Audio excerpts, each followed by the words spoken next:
बाप रे बाप कब से मन करत रहा जेनो कब खा ली घर में देख रही है दीदी के बबुआ लेकर रख रही है तन आते हम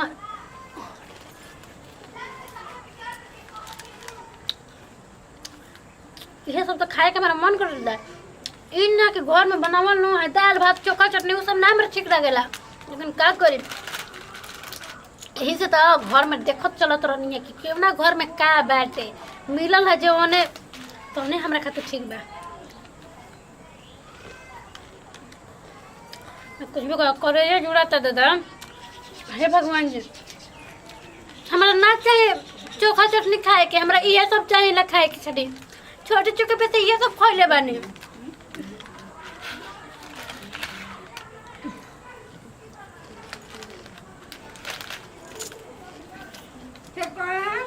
मने जुड़ा जाता तू ऐसे कौन ई का खातर हो ई का खातर हो जब खाए के बाद तो तुम बोल दो छिपाए के का जरूरत बा घर में के बा बोले वाला करे वाला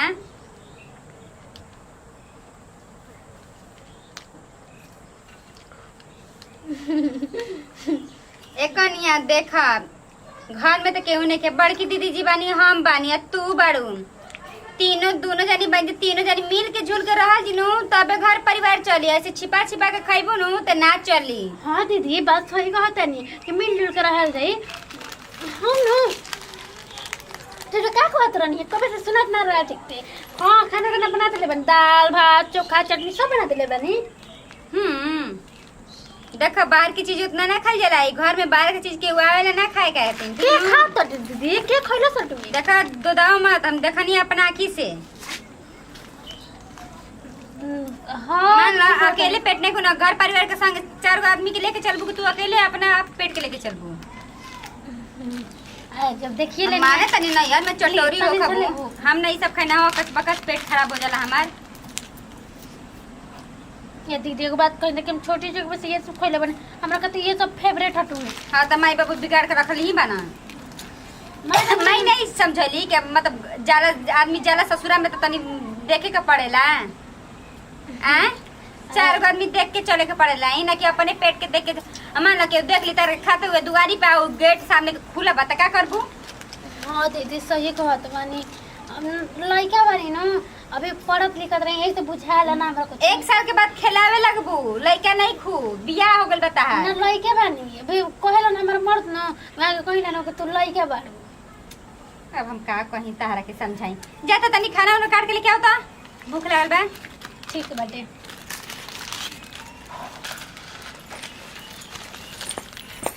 आजकल बेटी टाटे के का कहल बा अपने मन के कुल उड़ान उड़तैसन अब जौन न तौन लेके खइसन पियसन केहू के पूछबो न तचबो करियसन आ हमनी के रहनी है जाके कोनो चीज नुनो सतुआ खात रहिए त पूछ के मिल बांट के खात रहिए घर में सब केहू का पता लग जी के का खाते जा आजकल के बिटिया बसन छुपा छुपा के कुल खा लेतैसन केहू के पता नहीं के लागत बतावा हो जल पैसा से खात रहिया कच बगा जो गुरही त एक टाइम के सब्जी ना आइल रही त हैं अब नया नहर रो त ना बोलनी पुराना हो जब तब तारा के बतैती हम लिया जल्दी खाना तब भूख लागल बा सही हई बतावा होई कौन घर में ललन के खात ऐसन बेटवा त हमर हयूर खसर बारसन हॉस्टल में आ अरे मझली का जी सुन बैठिया का जी पहले से ना आदत बहुत खराब हो गई बा ठीक नु क्या कर जी तहार एका खान के तारे अड़की के जी भइल बा कौन तने देखिए दीदी जी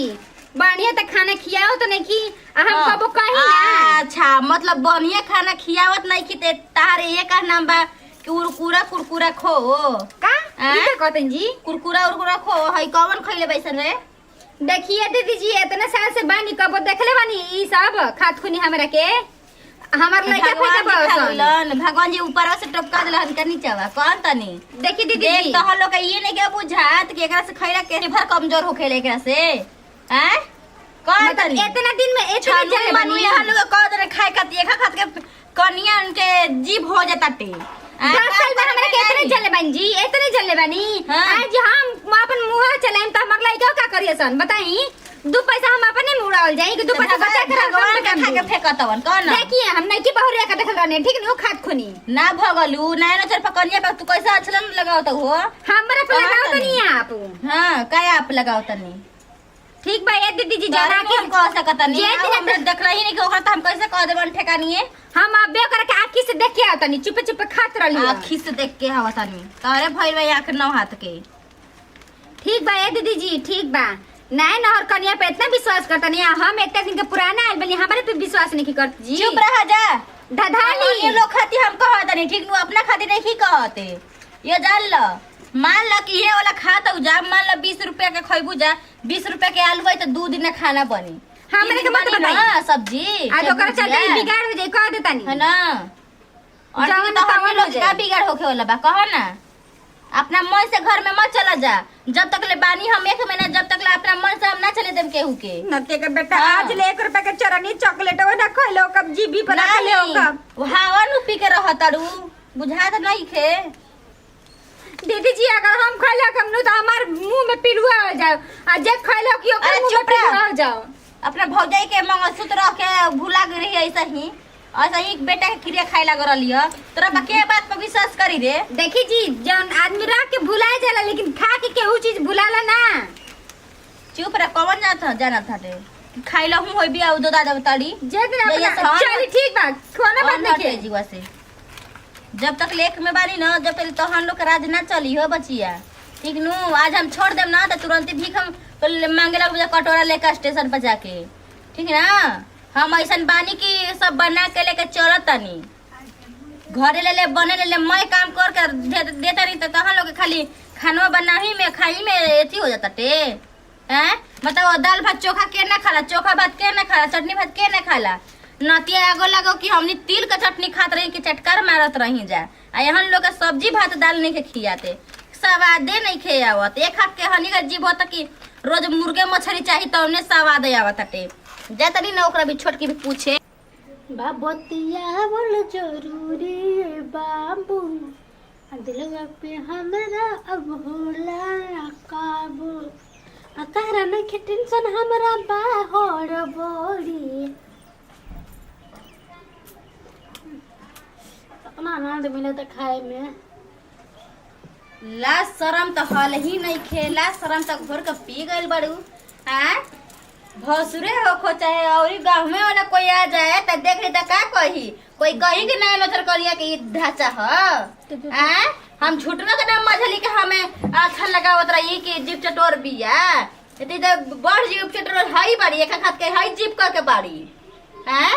का मुड़ झटले बड़ी हो गिर गिटिया के तरह कहा ना। सॉरी दीदी गलती हो ये सारी कुछ नहीं के ओखा ठीक नु। ये बाप माई का संस्कार सिखा के भेजले रहन जा कि जइया तो एक हाथ के जीप कर करके आ कोनो से केकरा से मंगौले रहलू हो आ केकरा से मंगौले रहू बगल में लग गो आवेला न कब कह हम के भौजी भौजी कहेला सुन ली आई हो बपई अब तो हमारी इज्जत ना बचले राम जी हे राम जी ई सब सुनावत हमरा काहे न मुआ देल हमारे अब घर ना चली अब ना घर बसी अब का कपार पहन धइल बनी है दीदी जी अब का बताओ हो घर दुआर आदमी कैसे कैसे देखा बचिया बैठा है जगह एगो के हमनी के घर के सोखन बाबा रहन ठीक नु आप हाँ सोखन बाबा उनका नाम रहे ठीक नु उनका जीव के कारण बचिया अपना घर दुआर खेत गिरहती मैं बेच देलन उहे ने तू ला ले बड़ू का कह न अड़की के तहनिया के खाद के जीव होता टे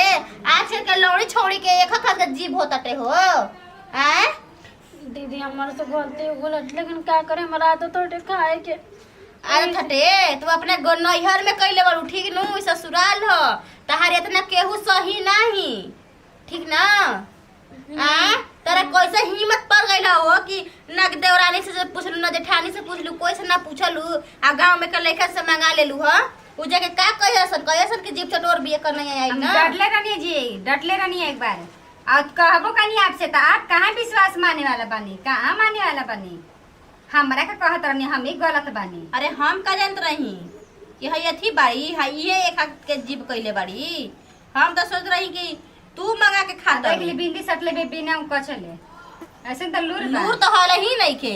एक हाथ के जीव करे खातिर कह द न धर चलावे खातिर जी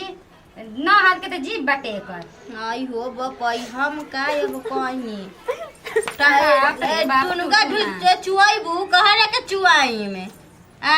रुका भी तुरंत ही हम फोन लगावा तनी इनका नहीं है काहे अभी ये सब बात भइल माई बा। भेजले रहन सिखा के चुप रह अब तू ठीक ना तू जाए ना जी। का देखे तू जाई बड़ा नहीं की कनिया पर धत रनिया निकल गइल नु हैं अब तो बकार ना निकली मुहावा से ओतिकर तो हमरे के दोस्त देत रहनी दुदा उतरनिया के ना हम भी खइले बानी।